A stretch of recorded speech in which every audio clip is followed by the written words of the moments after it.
Hi YouTube, this is superdramaqueen21, and as you can see, I am in my kitchen. Actually it's my parents' kitchen, but anyway.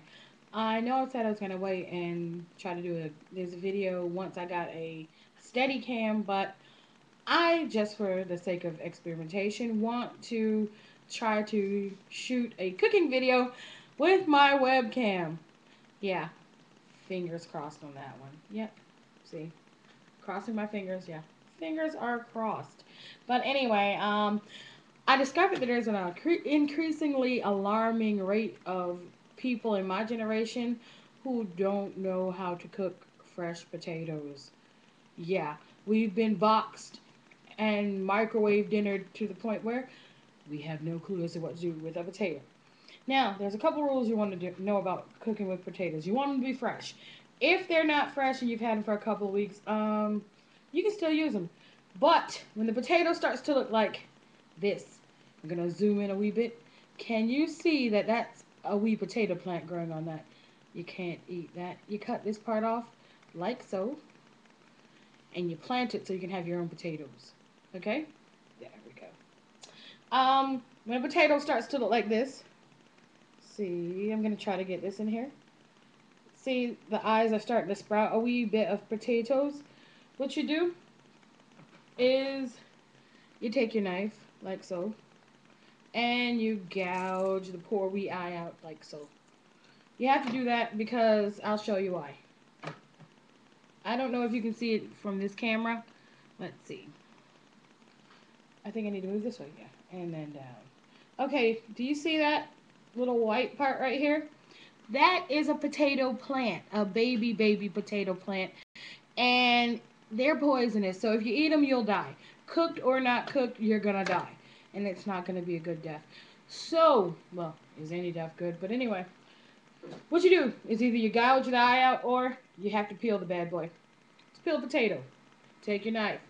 You should always peel away from you, actually, and just cut like so. Shave it off, just like that. See? Ooh. See? That's how it's gonna look. Um, I'm going to break the rules and cut towards me because I find it's faster. Do not be afraid to cut a wee bit of potato off with the peel. Oftentimes you'll find out that the eyes, once they start sprouting, cute little baby potato plants, the eyes, little plants, roots are going a little thicker and a little deeper in. Like, see that? That's still a part. Let me see if I can get it into the camera for you. You might not can see it, but that's still a part of the little eye, so you have to dig a little deeper and cut it out. Um, this is part one of a video that I'm going to do about cooking one of my favorite recipes. I don't know who first came up with it, possibly the German people because they have the best sausage in the world, but, well, that's my opinion. Italian sausage is good too, but I love German sausages like bratwurst and things like that. Today I'm going to use a Polish kielbasa, but what you do, it's a potato, sausage, and vegetable blend. The recipe calls for, well, my recipe calls for potatoes, of course, mushrooms, stems and pieces, because they're cheaper, and about 2 cups of chopped green peppers. Also, this is fresh. I just got it out of the store, so as fresh as I can possibly get. You're gonna want a small to medium size white onion. I like the white onion because it's sweeter and very spicy, and awesome dishes like this, you're gonna want some sweetness. Um, the spices I like to use for my potatoes, because I do season my potatoes before I cook them and add them into anything. This recipe calls for baking your potatoes for 20 minutes and then pulling them out of your oven, your 375-degree oven. But ovens vary. The temperature might be hotter or colder by 25 to 50 degrees. Mine is, I want to say it's hotter by 50 degrees. So instead of me cooking at 375, I cook mine at 325. But you're gonna want to take your pan like so. I like a glass greased pan. See, it's greased. It's covered in my favorite cooking spray, which is, well, I like any olive oil spray, but right now I'm using Great Value. That's the Walmart store brand. And I gotta say, knock on wood, it's just as good as Pam.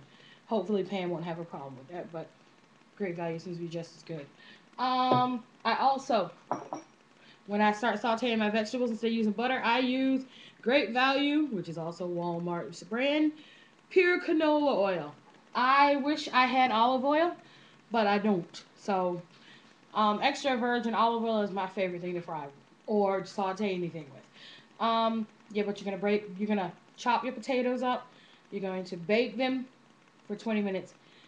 And during that 20 minutes, you're going to saute all your veg and you're going to chop your sausage up, put that in your skillet too, and let it all mix together and simmer. And then you're going to mix the potatoes in. But before we do all that, I'm going to show you in this video, while I have at least a few minutes left on it, is my seasonings. I like fifth seasonings or seasons because they're inexpensive. You can get like one of these for like 50 cents at this time at Walmart. This is ground sage. I like to use a teaspoon of ground sage. If you like the flavor of sage, use a tablespoon. I like to use 2 shakes of the Fifth Seasons ground red pepper. I'm a wuss. So is my family. We don't do hot. Well, my mom does, but the rest of us, we don't. I also like to use, I think it's called Super Spice rainbow pepper in their meal. Ooh, wasting some, but I got this one from Kroger. And as you can see, we like pepper. So, rainbow pepper. So it's almost gone. Um, this is Encore's rosemary. Now, for those of you who have never used rosemary before, well, the dry rosemary before, fresh rosemary is better, but hey, it looks like little twigs like that. And what I like to do is break them up ever so tiny. And I like to soak them in water for a few minutes so that they get rehydrated a wee bit before I use it. And the rosemary water is actually going to help keep my vegetables a little more hydrated. But you don't need much. You just need, I don't even think you can see how much I put in there. Just a wee bit. Also, I am really big on garlic. Love garlic. So, this is about 2 tablespoons left in there. I'm going to use 2 tablespoons of garlic. If you're not so wild about garlic, then you use 1 teaspoon. It'll do the trick. This is McCormick's parsley flakes.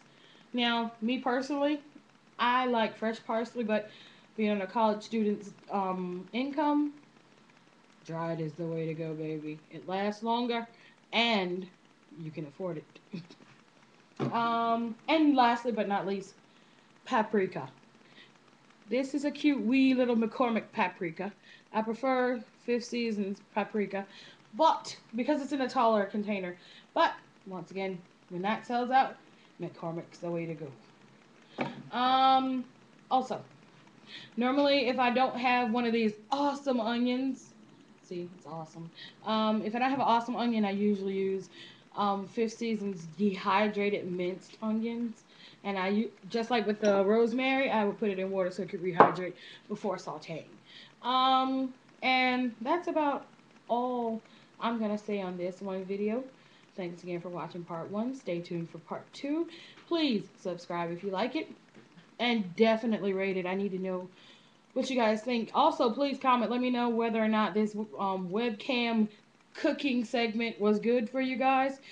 Because, yeah, I would really like to know. Anyway, thanks again, and I'll see you in part 2.